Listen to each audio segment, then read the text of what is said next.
event. Thank you so much to Angela for inviting me here. I'll just introduce myself for those of you who don't know what I do. If you are watching on Zoom, by the way, or if you have a way of sending through a question, I'm very happy to, if you want to pop anything in the chat. But some of you may know me as a radio presenter, TV and radio presenter. I've been in the media for so many years. It's a bit scary now, actually, probably coming up to 30 years in the media. So I'm known, I suppose, a little bit for working in radio, for being on BBC Radio 2 for the last 20 years. But I also wear a few other hats. So I'm an author. I have several books on holistic living, and I also offer media relations, and the things are quite linked, as we'll come to in a little while. So what I wanted to share with you today is all about how you can step into the spotlight.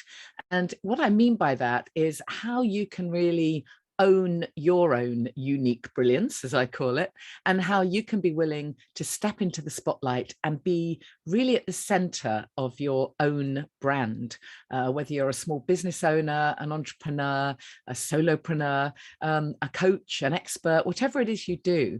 I believe it's really important to recognize that you are the brand. So this is the title of one of the books that I wrote, You Are the Brand. And I really believe this wholeheartedly. Now, I've had people say to me, but that's actually not true, Janey, because, I don't make physical products. I don't have actual things to sell. So I'm not a brand. Well, my take on it is you absolutely are. In fact, even if you don't have a business, technically you are a brand. How you present yourself, how you appear, how the intentions you set, how others see you, that's all about your own personal branding. So I'm not confusing this with the word brand when we talk about your colors and your logos. That's something else. I'm really talking about how you present yourself and how you step up and, as I call it, stand in the spotlight. Now, I'm not going to share any slides or anything with you. I'm just going to chat to you about the things that I've discovered over the years working on both sides of the microphone, as it were. So what I mean by that is, as I've already said, I've been a presenter for many years. I've been on Radio 2 for 22 years. I've also done TV work, quite a lot of TV presenting, and worked for lots of other radio stations. And so I suppose you could say I'm very well versed in being in the production room and being the presenter and being on the receiving end of people's stuff, being on the receiving end of press releases and pictures and hearing about people who want to promote what they do. So I've got a really good idea, I think, of what producers want, of what editors want, of what journalists want. But I've also, and this is really the important bit, I've also been on the other side of the microphone. I've been on the other side of the fence as the person who is trying to promote her own stuff, who is trying to get her own business, small business out there. Because something like 15 years ago, my first book came out, which was all about holistic living.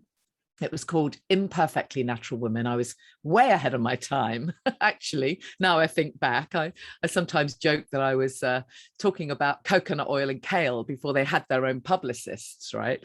I was literally ahead of my time. But when that book came out, and it came about, by the way, because a publisher had heard me speaking on the radio about some of the natural things that I used in my life.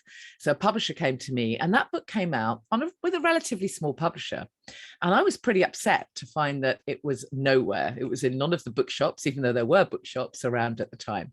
It kind of wasn't available. And I was a little bit heartbroken because this was my life's work gone into this book.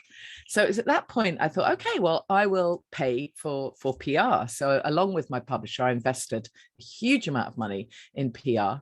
And by the way, I am not saying that there's anything wrong with PR agencies and PR people. They can do an amazing job. But on this particular occasion, what happened for us was we got 0 bites. I mean, 0. Nothing, absolutely nothing happened. And I was kind of heartbroken that this was my life's work and nobody had picked up on it. I wasn't in the press, I wasn't in the media, no one could even buy it. It wasn't available in the shops. So it was at that point that I thought, hold on a minute, I do know about this stuff. Perhaps I need to do this myself. So that's when I started to gen up on how PR works. And I managed to get myself together a press release. I did my own pitching to journalists that I thought may perhaps be interested. And I got myself an interview on the radio talking about the angles in my book.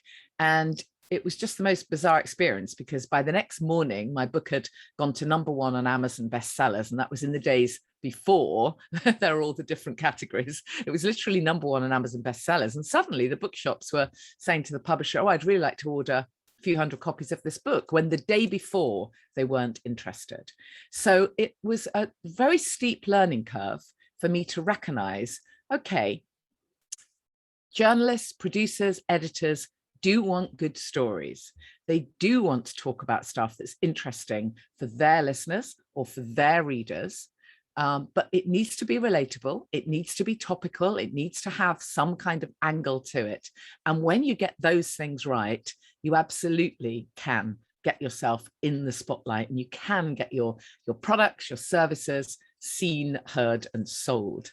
So I'm going to just talk you through just a few of the things that I've discovered over the years of working with many clients in this kind of industry. I should just actually share with you why I ended up doing this, because, as I say, my own book sort of kicked off a whole new career really at that point, when I started doing all my stuff around recommendations for natural products.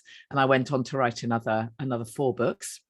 But I didn't really get involved in the media relations work until quite a lot later, when we had on our show on BBC Radio 2, which has 9 million listeners, we had, I won't name names, but we had someone come in to speak on the show.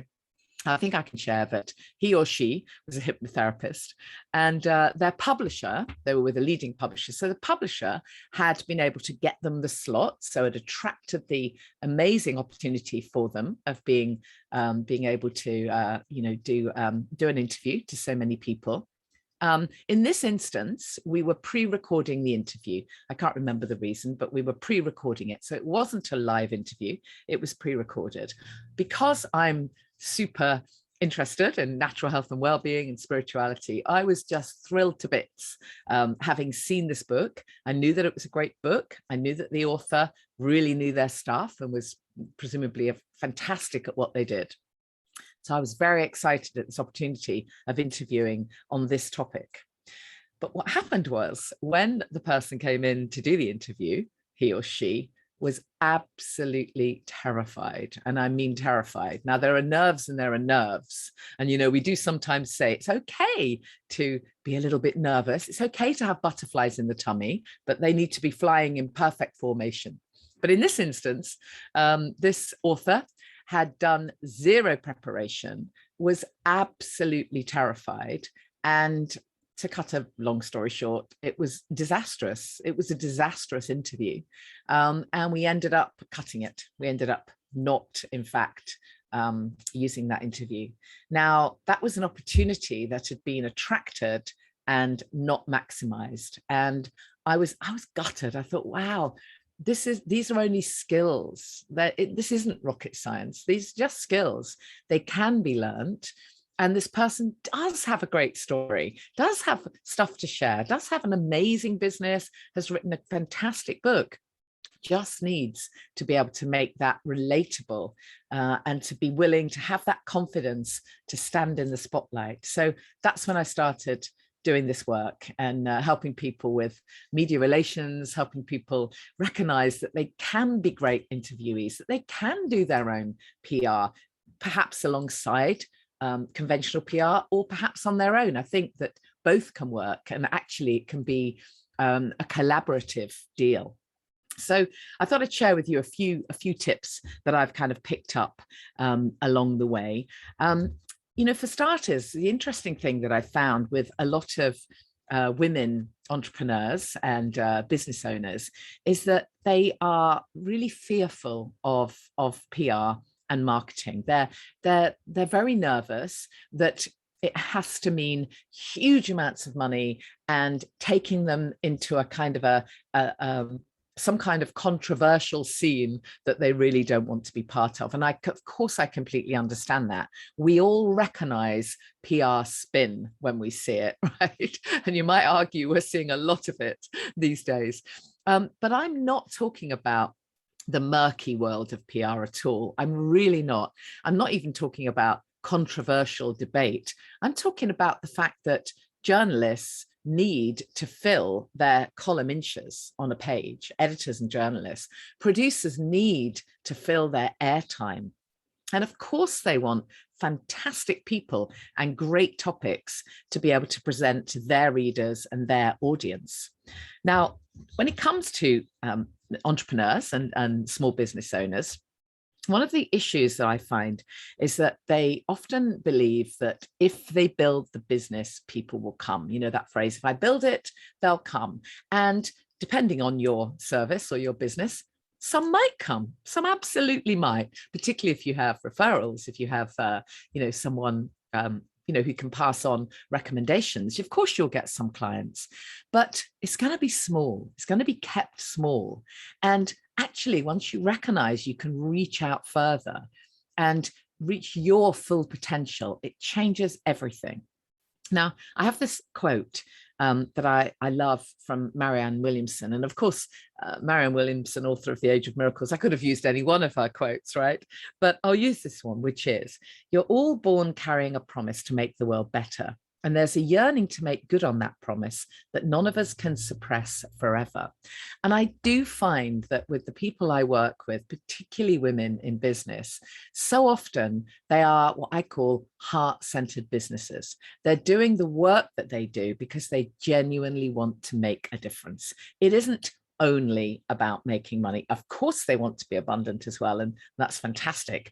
But they want to make a difference. In so many cases, they're doing the work they do because they know just how powerful their message and their story can be.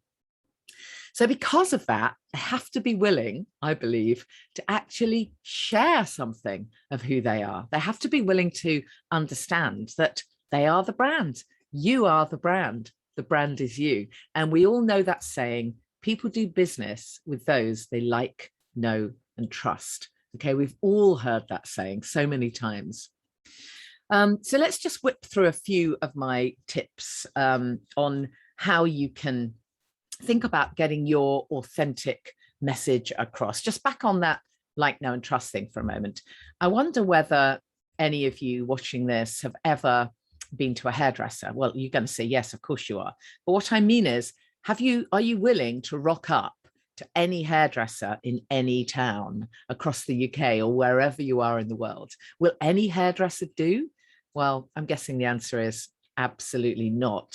You've found the one you like, know, and trust, right? So unless you happen to be caught short and your hairdresser isn't available, you'll keep going back to the one you like, know, and trust. Now, the same thing applies to dentists, of course.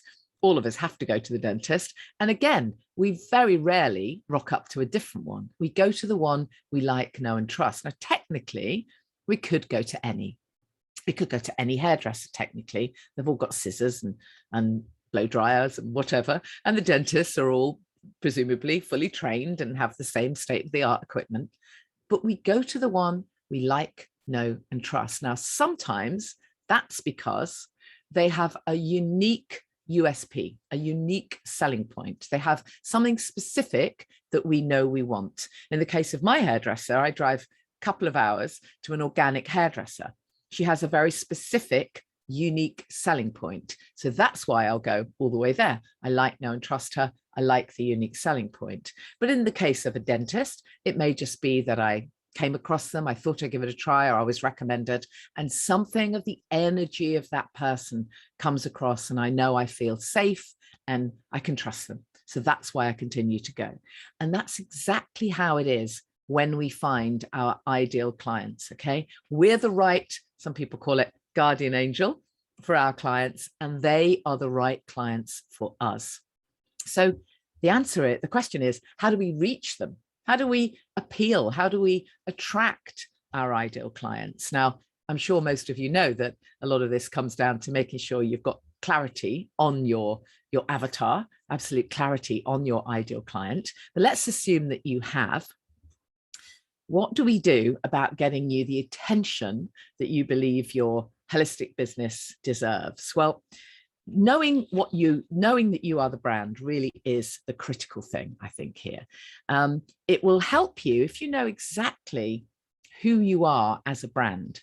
It will help you in your marketing language. It will help you to attract that particular client avatar. Some of the work that I've done has been around archetype branding, and this can be a fascinating topic.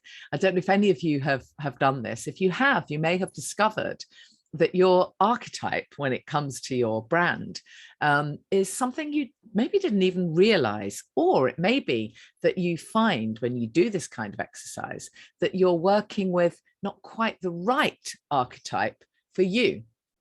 I can't go into too much detail because it's a really massive subject, but I'll just share what happened for me, and then it might give you an idea of what I mean.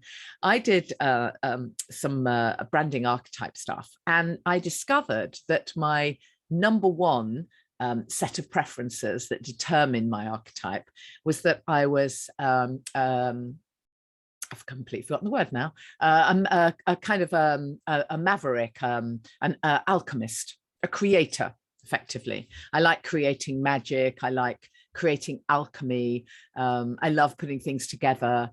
All of the stuff that sums up the work that I do brilliantly, actually. So sort of famous alchemy brands would be Harry Potter and Disney, you know, not that I'm equating myself with them, but you see what I mean.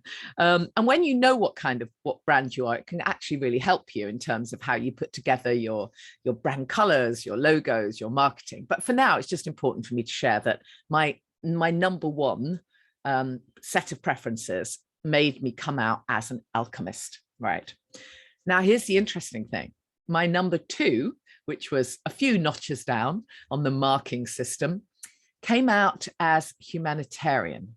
Okay, so the characteristics of the humanitarian are that they would, as a brand owner, they would be wanting to obviously look after a huge number of people and, you know, offer many free services or very low cost services. And of course, it's all about gifting and the altruistic sense. By the way, none of these are wrong or right. They're all equal.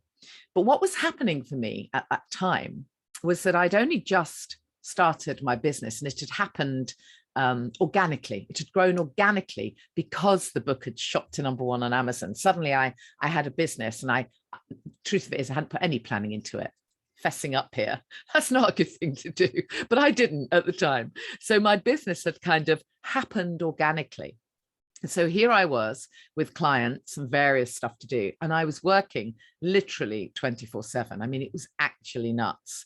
I was working so hard and charging so little money and basically gifting absolutely everything. And I was exhausted, and the energy exchange was absolutely not working at all. And so when I saw this archetype branding, I suddenly realized, hold on, I'm fulfilling the humanitarian part of me. I'm ticking that box that makes me feel good, giving everything for free, not charging my worth. But that wasn't my number one branding archetype. I'd been acting out my number two, as it were. And when I realized that, it really helped me to look again at my brand and where I fitted within my own brand. And it made me realize that I had to focus on the alchemy. I had to focus on creating the magic. So that's exactly what I did. I revamped stuff. I started charging what I was worth. I brought in some lovely magical colors into the brand logos as well. But I still ticked the box to keep the humanitarian side of me happy. So at the time when I relaunched my Imperfectly Natural brand back then, I also created a charitable giving section at the same time and worked very closely with a charity. And then through the work that I was doing, we were able to gift to this charity of my choice, which was fantastic because it ticked the humanitarian box. So I just tell you all of that just in order to hopefully help you recognize that it's super important to know that you're designing the brand that you want. And it doesn't matter how far down the line you are. If you decide something has to change, well, you know, it's your train set, but don't end up exhausted as I was, working literally every single hour and then feeling resentful. I think it's really important to design the brand that you want to have, to design the brand that you love. So recognizing that you're a brand is really important. Now, again, what tends to happen is that people with physical products usually have a good sense of this. But those of you who are service providers, I work with a lot of therapists and practitioners and coaches. And honestly, I can't tell you how many times they've said to me, no, you don't understand. No, I'm not the brand. It's not even about me. It's about reflexology, or it's about aromatherapy. It's about the wonderful service I offer, and that service can help to transform other people. Well, I'm sure it can, and it's wonderful that you are offering the service you're offering, but you are still the brand. It doesn't matter what the service is you offer. Well, it does matter, of course it does, but my point is, you are the brand. There's only one you. There are millions of people offering the same service as you, but there's only one you. And finding your USP within that, your unique selling point within the service you provide, is what's going to really make the difference. When I use the word USP, by the way, I call it USP. Write that down. Y-O-U. It's your unique selling point, and it all comes back to you as the brand. So if you are able to accept that you're the brand, if you're able to be willing to step into the spotlight and become visible and perhaps share some of your story, this is going to make your marketing and your PR and your ability to stand in the spotlight and be seen and be heard and be sold so much easier. It's really going to make a massive difference. So when we talk about sharing your story, this is the point at which a lot of clients will say to me, actually, I don't really want people to look at me. I don't want to share my story. Either they think it's not interesting, or they think it's perhaps controversial, or there are elements of their story they don't want to share. So what I'd say to that is, think really carefully about which bits of your story you do want to share. As I've already said, so many holistic business owners, so many heart-centered business owners, so many women have started their brand, they've started their business because of some kind of personal experience, because they want to make a difference. So take yourself back to that intention, to that original desire. Excuse me, I'm just having a quick sip. To that original desire, and ask yourself, why? Why did I want to start this business in the first place? What is my why? I've sometimes heard people say, what's the why that makes you cry? Okay, why are you doing this? Another good way to look at this is, who are the clients that you want to serve? Why do you want to serve those particular clients? It's fantastic if you can get clarity on this, because if you can, then you'll know which elements, which pieces of your own story may be relatable to those clients. Now, I was working with one woman whose business was in addiction counseling, and she was very successful. She wanted to promote what she did to a wider audience to attract clients. And we decided to do an interview together. I often offer people the opportunity to do an interview that can be used for marketing. So because we were working together, you don't always get a heads up of the questions you're going to be asked, of course, but because we were going to be working together, I offered her the opportunity. And so we talked through some of the questions that I would probably ask. And then I asked her, what question don't you want to be asked on our interview? Because I'm doing this to help you, I want to make it go well. So is there something that you don't want to talk about?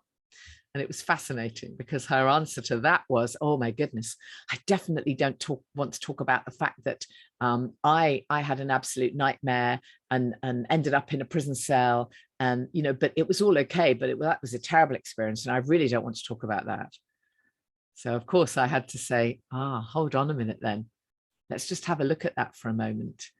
Do you realize that as an addiction counselor, as someone who has literally been at rock bottom, been there, done it, got the t-shirt, do you realize that that is your gold? That's your gold. That's what's relatable. The fact that you have literally been there, you've been in that place, perhaps even deeper and darker than your prospective clients, and yet you've come through. That's the gold.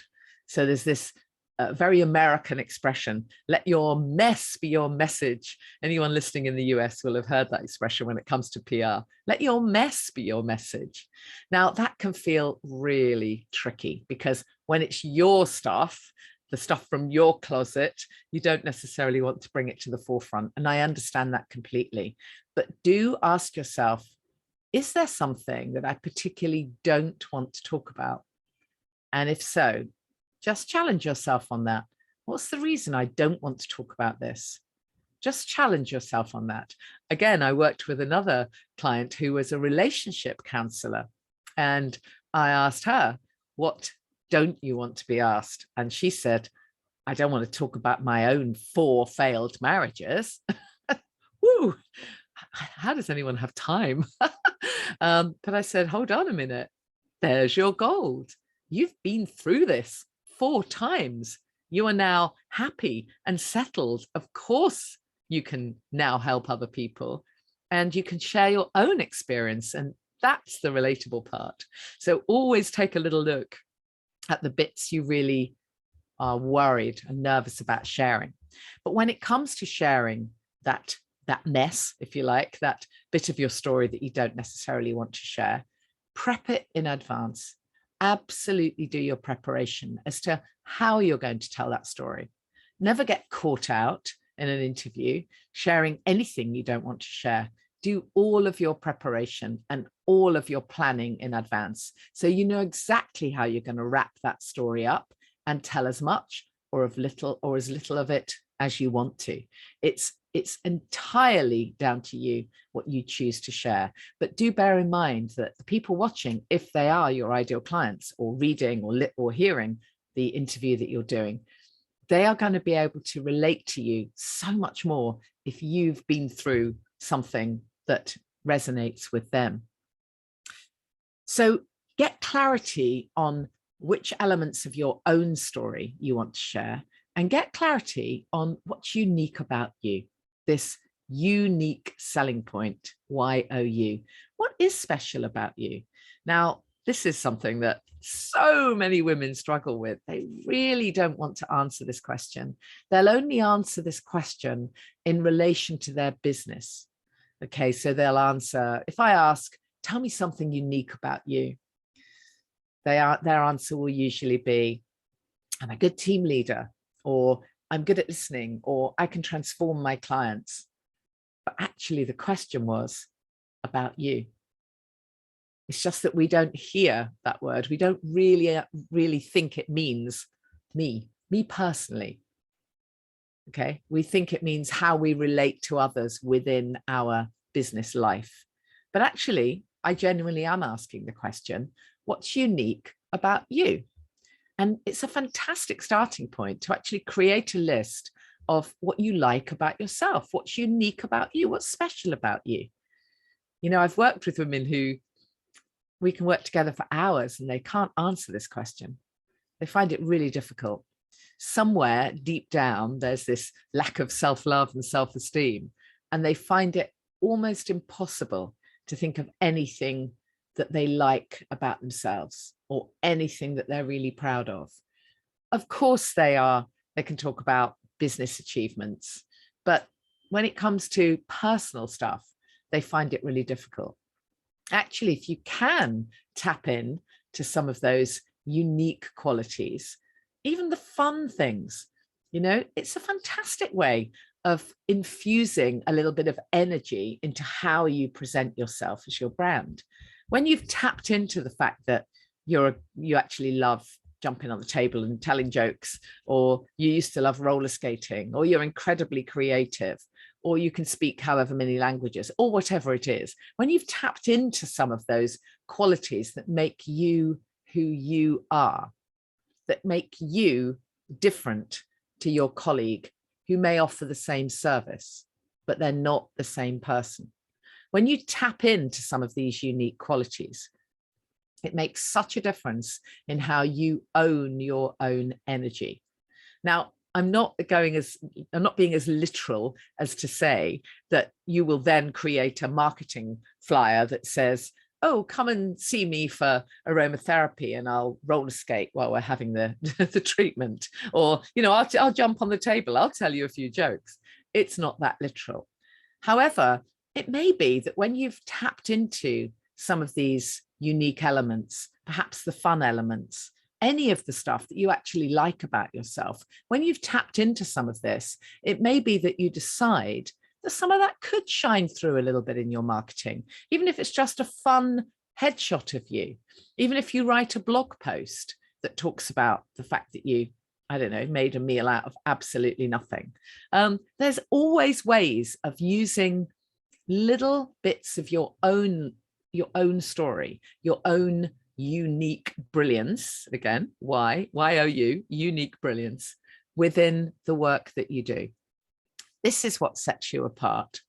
This is what you become known for, right? Just think about that. If you think about many of the brands, certainly the big brands that we like, know, and trust, they all have someone at the face, they all have someone at the front of the brand who we like, know, and trust. We think of the word Virgin and we still, I think of Richard Branson there in his jumper.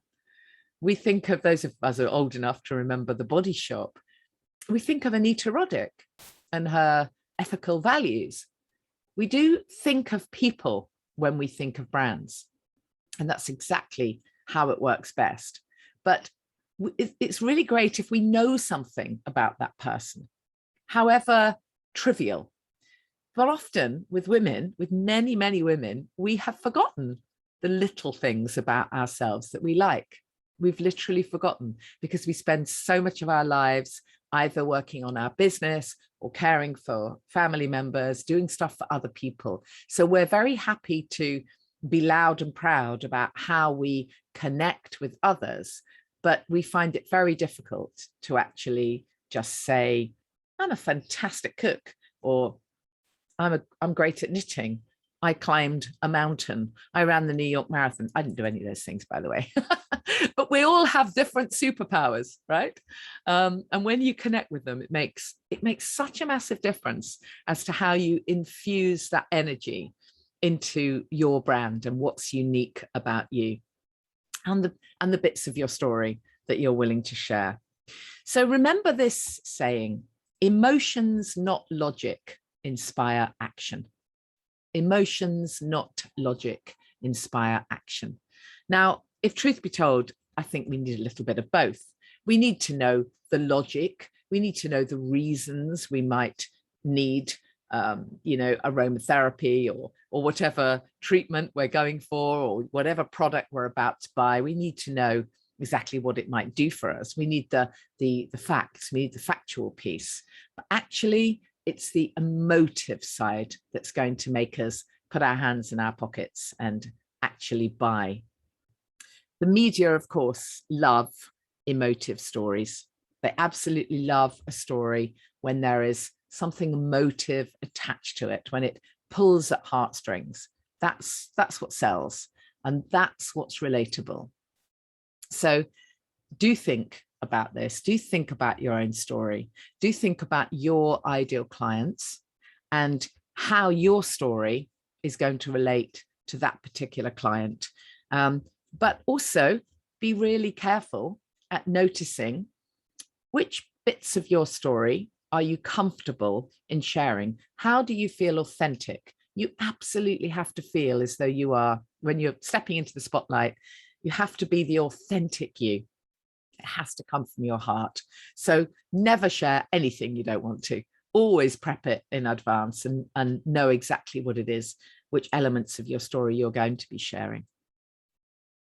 Now, I mentioned there a few times that when you've come up with these unique selling points, when you've come up with these bits of your story that you would like to share, how do you go about sharing it? Well, as we know, things have changed massively since I started my business, even sort of 15 years ago. The difference is absolutely incredible. Now we can be completely in charge, and we can create our own content. So I'm guessing most of you are doing this already, but just a reminder, in case you aren't doing this enough, we all go through phases where we think, oh, wow, why did I stop doing that? Then actually getting writing is going to be the key for so many people. The majority of business owners do realize, particularly small business owners, do realize that if they blog, if they connect with their ideal clients or their potential clients, then they're really going to get ahead of the game, because they're sharing information, they're sharing angles. Now, I'm sure most of you are aware of, the fact that at any one time, there'll be a very small percentage of people who are actively looking for what it is you offer. So we call that hard sales, isn't it about 3%, I think they say. So for example, if I'm looking to buy a new car, I'll probably have a good idea whether I want a Peugeot or an Audi or whatever. I'll know if I want a 2-door or a 4-door. And so I'm going to start looking around at showrooms or advertisements for a new car that is in the price bracket that I'm looking for. And so if an advertising flyer lands on my doorstep or in my inbox for a new car, for a car showroom that's near to me that has a good deal on, I'm interested. I'm probably going to go and weigh that up against something else. Now, that's effectively hard sales. They just had to let me know that they were there because I was already in the market for a new car. Okay. Once I've got my new car, 6 months down the line, it wouldn't make any difference whether they put a flyer through my door or not. It wouldn't make any difference how good their marketing campaign was. I'm not in the market for a new car. That's it. Okay. But at any one time, they reckon that around 3% of people are actively searching for exactly what you offer, something like 3%. Now, you may be thinking to yourself, wow, well, that's a lot of people. So I just have to go after that 3%. But of course you don't, because that 3% will find you. You just have to make sure that you are visible somehow. So obviously, whether that's a website or your social media or wherever you have your visibility, you need to make sure it's there. You need to make sure that you can be seen, that you have your logo on your website or your landing page, that you have a picture of yourself. We'll come back to that later.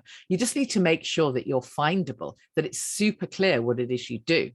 So those hard sales, that small percentage of people who are actively looking for you will hopefully find you as long as you have some visibility. So that's kind of job done. But the next, I think it's I don't know, 30% or whatever it is. I never get my percentages right. But anyway, the next percentage of people up is much more interesting than that hard sales, because the next 30% or whatever it is are not sure that they need you yet, but they know they need something. So they're looking for something that's in the genre that you work in, but perhaps they're not sure what's available right now.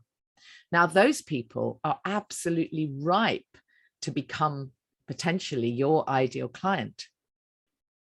Now, hard sales with those people won't work. Just popping an advert through the door or in their inbox will probably not work with those people. They want a little bit more. They're digging a little deeper. And that's where we use this phrase, education-based marketing. Okay, they want to know about what it is you're offering. They want to be educated, but obviously in an entertaining and hopefully with some emotion in the story as well. So for those people, blog posts and social media and hearing you being interviewed all add up to a whole picture of how those people might end up finding you. In PR terms, by the way, they do say that potential clients need to see something of you, either whether they're reading something or they've heard you speak or they've seen you on a TV clip or whatever it might be, at least 7 times before you're on their radar. Now, I had a chat with a PR expert the other day and she said, no, Janey, it's at least 17 times. And I've even heard it said 70. But basically, the message is the same. You can't just put one thing out there and sit and wait for the phone to ring. It doesn't work that way. You do need to be across lots of different bits of media or platforms in order to attract both potential clients and, of course, potential media attention. Because let's not forget, while you're attracting potential clients, you can also be attracting media attention where someone else can pick up and do that work for you, as it were. So creating content can be a really big one. Now, I know that a lot of people, a lot of women don't feel confident to stand up and speak. I was amazed when I found that fear of public speaking, isn't it something like number 2 in the list of the world's biggest fears? Number 1 is death or something like that. It's incredible. And of course, so often this can go back to something in childhood when perhaps you were at school, you were told to be quiet, sit down, be quiet. And these kind of limiting beliefs can run deep.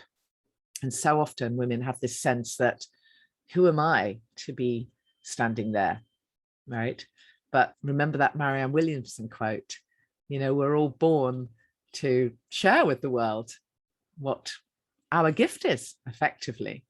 So I would really urge you, if this is something that you are nervous of, I'd really urge you to get skilled up, get a little bit of help with public speaking, because it can turn around. It really, really can. I had one client who had been given an opportunity to talk about the work that she did and her business effectively on Fox News.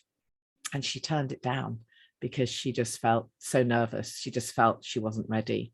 And that's heartbreaking, really, because, you know, as I said before, these are just skills, and you really owe it to yourself to give yourself the skills you need to be able to speak in public. And when I say speak in public, I don't mean become a presenter or a public speaker who can speak on any topic. I'm not talking about that at all. Of course, that is what I do for a living. I do speak for a living. But if you offered me all the money in the world to give a presentation on, I don't know, nuclear physics, I wouldn't accept it. Of course I wouldn't. I mean, I could read an autocue, but it wouldn't be wouldn't have a lot of passion and enthusiasm in it. The difference here is you're speaking about something that you are passionate about.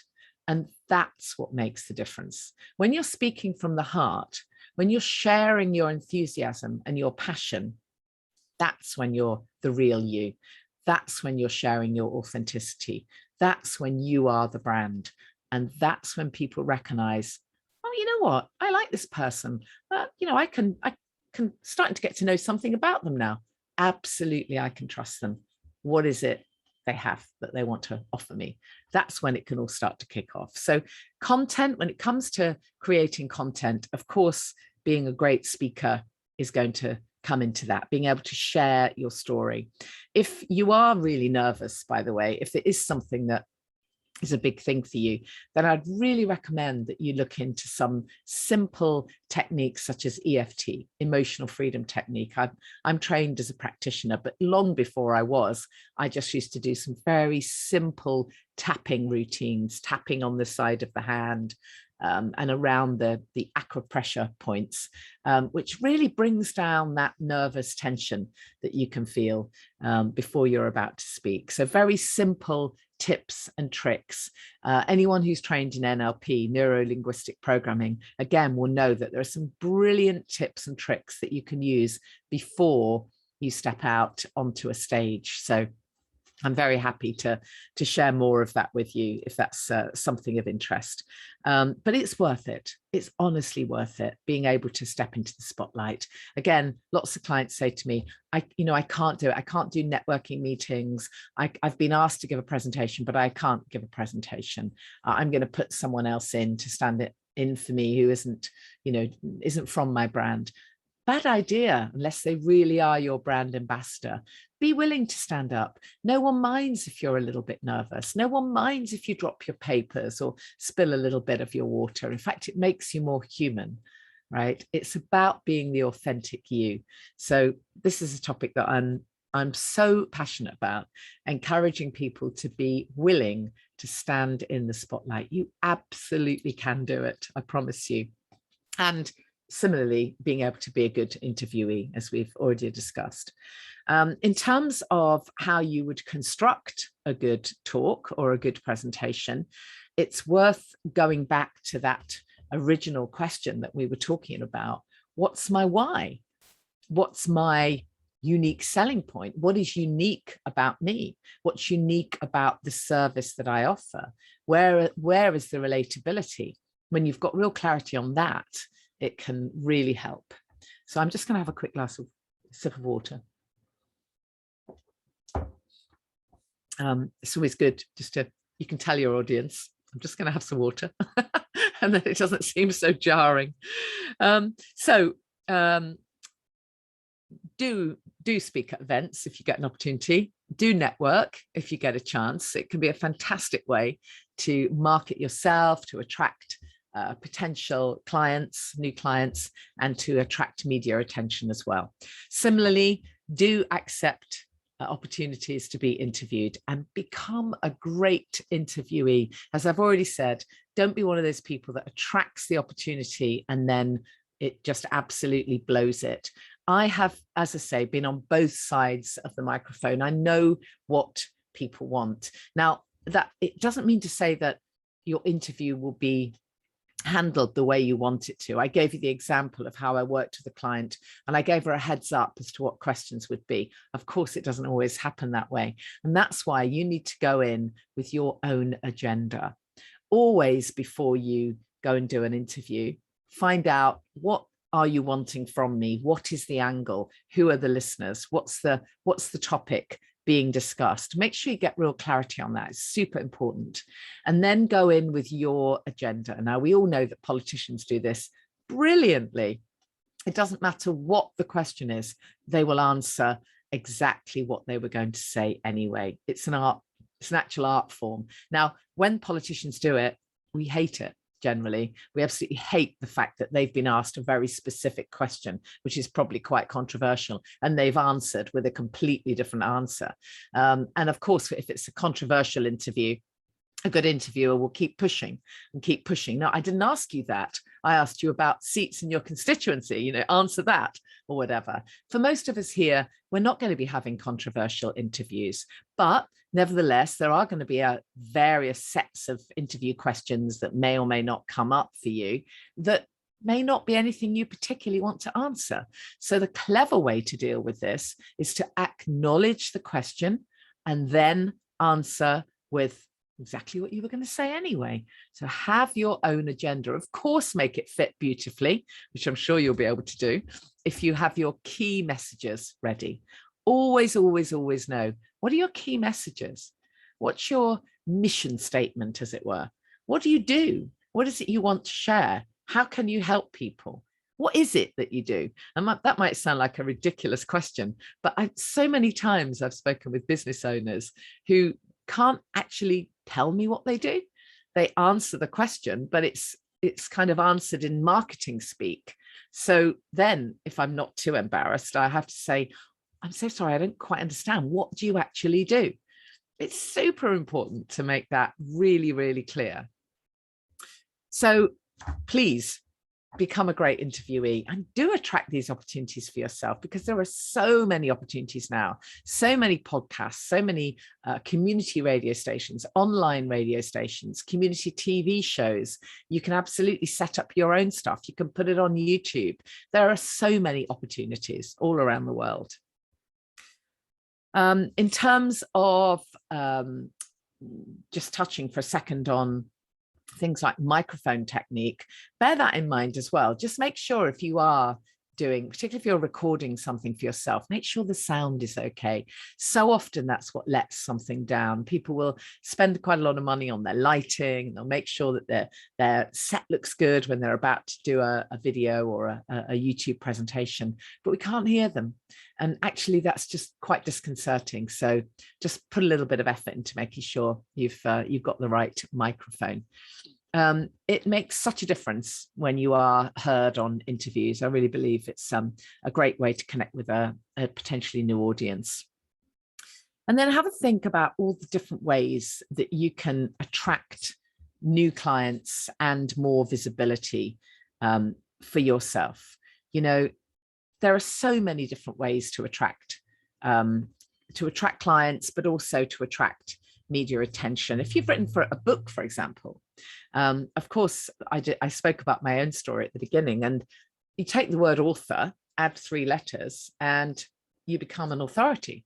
And if you haven't considered writing a book, then just become curious about the idea of a book in order to promote your business, a business book. Of course, you're still sharing information and hopefully part of your own story, and it's completely relatable. But it is amazing how, if you have a book, you are very often invited onto radio shows. You're very often seen as the expert because you are author, 3 letters, authority. So do have a think about that. I've mentioned it to many clients in the past, and it's been really interesting to see that once they have brought out some kind of book, their PR and media seems to absolutely skyrocket. I've worked with clients who we've managed to get them, or we've managed to pitch them to various newspapers or magazines, and they've said they're interested, and then perhaps nothing much happens. But then when they write a book, suddenly they're an author, and the editor or the journalist or the producer is suddenly very interested once you become an author. So don't underestimate the power of being an author, but also by the same token, don't be panicky and concerned that it has to mean that you need to write War and Peace. You could write a 50-page ebook that talks about the work you do, that shares case studies, testimonies, part of your own story, shares facts and interesting statistics, whatever relates to the kind of business that you offer. And you might be amazed at the reach that can have for you and the difference that can make. So back on connecting with people then in your business, if you've written a book, then of course that's going to go out to a much wider audience than just those people that you can work with. So you can really use that to sell what it is you do and to sell your story. And then, of course, you can use your own, you can do your own PR using your book or whatever your angles are to pitch to local press and TV and radio. And don't be afraid to do this. A few words of warning, though. If you are pitching yourself to, let's take, for example, a radio station, make sure you've listened first. Make sure you know that there is a slot for you. And by that, I mean, don't pitch to be interviewed on a station that only has music and no guests. I know it sounds obvious, but sometimes people do this. So listen to the station, listen to the show, listen to the guests they interview. And if you can visualize yourself in that slot, then find out who the producer is, contact them and pitch. And if they don't need anyone right at that moment in time, ask them if they would keep your details on file. And exactly the same principle goes for pitching to get yourself into magazines or newspapers. Don't just send a generic email. Dear Daily Mail, here I am, feature me. I know you wouldn't, but you know where I'm going with this. Find the slot, find the actual column or the insert or whatever. Is it the female section of a newspaper? Is it a certain column in a women's magazine that you want to be featured in? Is it a trade magazine where you think you would be featured in best? Wherever it is, find the slot, and then from that place, go after it and pitch yourself. Now, a press release is, well, it's what we know that most PR people will use. Well, they will send a press release to the press. It's a good thing to do. It's a good thing to send a press release, but be a little bit careful, because what a press release is not is simply a marketing flyer. I've brought out this new product, it costs this amount of money, and it's available in X shops. That's not a press release, that's a marketing flyer. And it's really important that a press release is, in fact, well, it's about something new or something topical or something very specific. So this is where it's super important to have the angles lined up, to actually make it so that the journalist who'll be opening the email or receiving that press release, or the producer, can see what that piece might be about. Okay, I'll give you a really great top tip. Make sure that your press release gives everything away in the first paragraph. Don't hold anything back.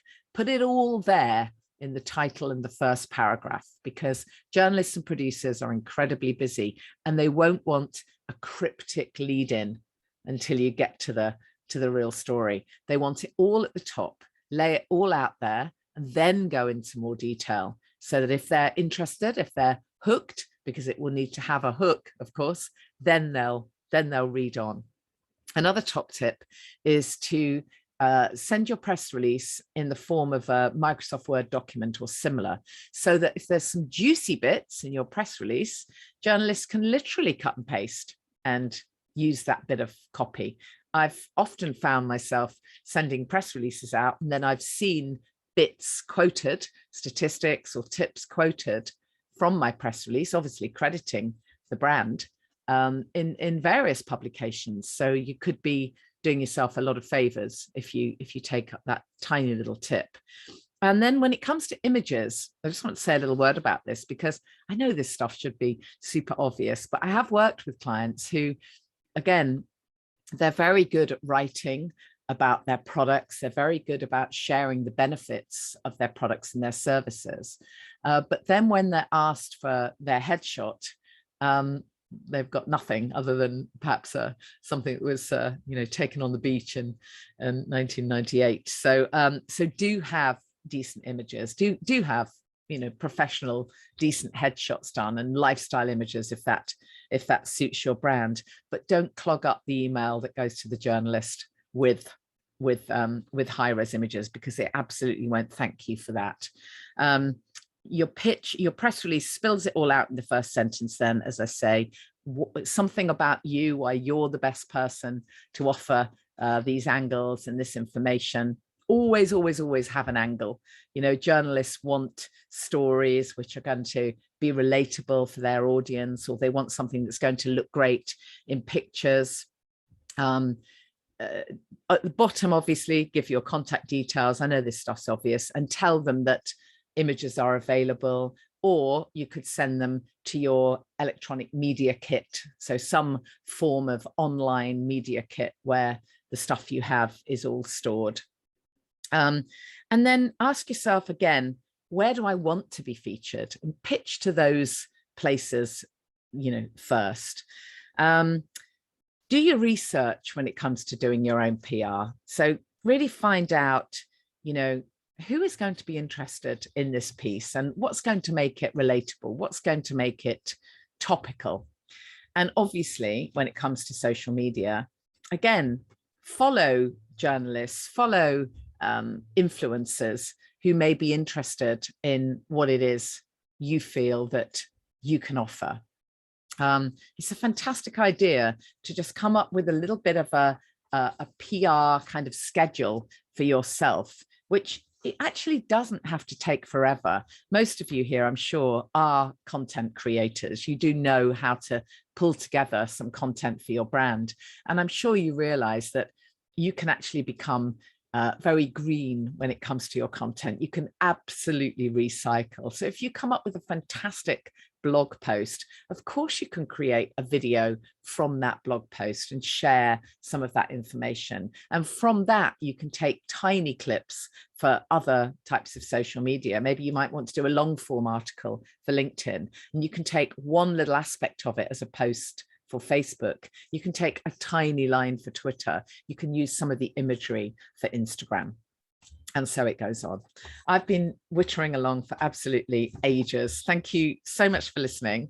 I'm sure most of you know where to find me. At Janey Lee Grace is my social media. The book, You Are the Brand, has lots of this stuff in there. And you can find most of the stuff that I do at janeyleegrace.com. And I'm always happy to answer questions and to give you any tips and tricks about getting yourself visible. I love encouraging women to stand in the spotlight, be their authentic self, get their message out to a wider audience. So thank you so much for inviting me to be part of this great event. Thank you.